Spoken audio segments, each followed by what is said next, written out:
Prašau, padėkit mums augti. Paspauskite patinka ir prenumeruokite kanalą. Ačiū. Kartą gyveno didikas, kuris likęs našlys, vedė tokią didžiuoklę moterį. Ji turėjo 2 dukteris, visiškai tokio pat būdo.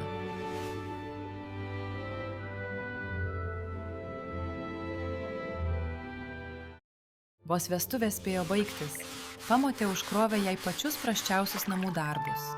Pelenė mazgodavo indus, valydavo laiptus ir šveisdavo grindis.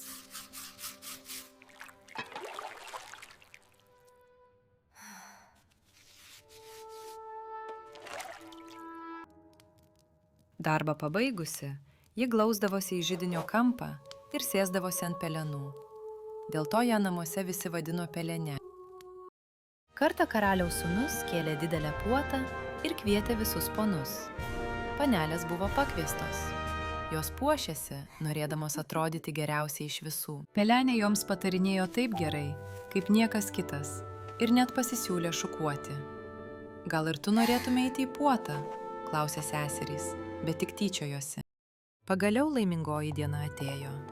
Seserys išvažiavo ir Pelenė lydėjo jas akimis, kol tik tai buvo matyti, o tada pravirko.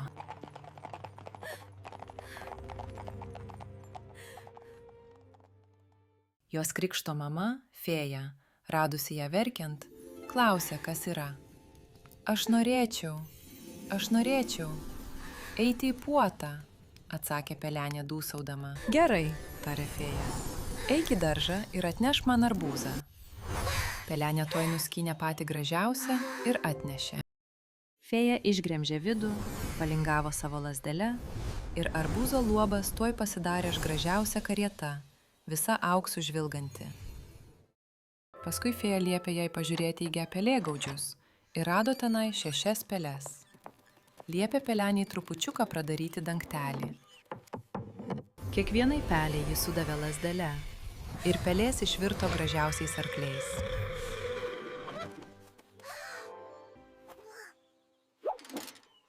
Pelenė rado didžiulę žiurkę su pačiais didžiausiais ūsais. Fėja paėmė ją ir sudavusi pavertė stambiu vežėju. Paskui Fėja tarė: eik į sodą, rasi 6 driežiukus už laistytuvo, atnešk man juos. Pelenė tuoj atnešė. Fėja pavertė juos tarnais, apsivilkusiais išsiuvinėtais drabužiais, kurie tuoj sulipo į karietos užgalį. Jos krikšto mama, Fėja tik palietė ją lazdele ir drabužiai pavirto auksuotu, sidabruotu apdaru, nusakstytų brangiaisiais akmenimis. Ji davė jai dar porą krištolo kurpaičių, pačių gražiausių. Šitaip išdabinta, ji sėdo į karietą.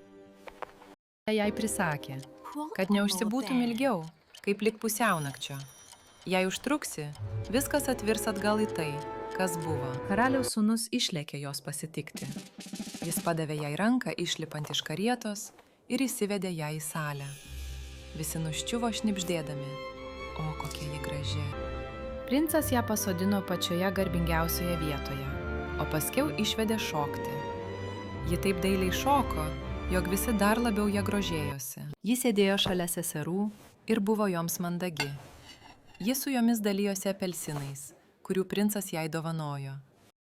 Pelenė išgirdo, jog jau muša 3/4 Ji tučtuojau žemai nusilenkė ir išėjo taip greitai, kaip tik begalėjo.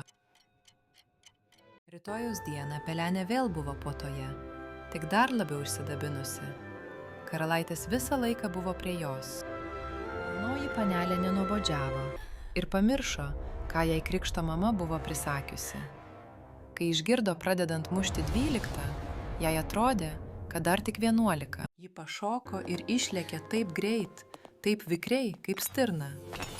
Princas ją išsivijo, bet pavyti negalėjo. Ji pametė vieną savo krištolinę kurpaitę. Pelenė parbėgo namo priilsusi, be karietos, be tarnų, su prastais drabužiais. Nieko jai nebuvo likę, tik ta viena kurpaitė. Kai seserys grįžo iš puotos, Pelenė klausė, ar joms linksma buvo. Jos sakė, kad taip, bet gražioji panelė pabėgo, kai tik 12 mušė. Ji pametė vieną savo krištolinę kurpaitę, gražiausią pasaulyje. Karalaitis ją pasiėmė ir įsimylėjo tą gražią mergaitę. Karalaitis liepė pūsti trimitus ir skelbti, kad jis ves mergaitę, kurios kojai tiks ta krištolinė kurpaitė. Pradėjo tinkinti princesėms ir visoms rūmų merginoms, bet vis netiko. Atnešė kurpaitę ir toms abiems seserims. Jos viską darė, ką tik įmanoma, kad tik kurpaitė tiktų. Bet jų koja, nors ir spaudė ją, atrodė dvigubai didesnė negu kurpaitė. Pelenė, kuri atpažino kurpaitę, tyliai paklausė, ar gali ir ji pamatuoti. Seserys ėmė garsiai juoktis. Pelenė atsisėdo ir ramiai pridėjo prie kojos kurpaitę. Ji tiko, tartum būtų buvusi iš vaško. Neregėta seserų nuostaba. Tada Pelenė iš kišenės ištraukė antrąją kurpaitę ir užsimovė ant kitos kojos. Abi seserys ir pamotė tuoj suprato. Fėja pasirodė ir vėl palietė Pelenę savo lazdele. Ji tapo dar puikesnė, negu kada nors buvo. Princas rado ją dar gražesnę nei pirmą kartą ir nuvedė į savo rūmus, o po kelių dienų ją vedė. Pelenė ir princas susituokė per didelės iškilmes, kurios truko ištisą savaitę, džiuginant visus aplink. Seseris pasikeitė, tapo geresnės, nes Pelenės pavyzdys joms parodė, kad gerumas visada nugali puikybę. Ir taip Pelenė, geros širdies dėka, tapo karalienė ir gyveno su savo princu ilgai ir laimingai. Prašau, padėkit mums augti. Paspauskite patinka ir prenumeruokite kanalą. Ačiū!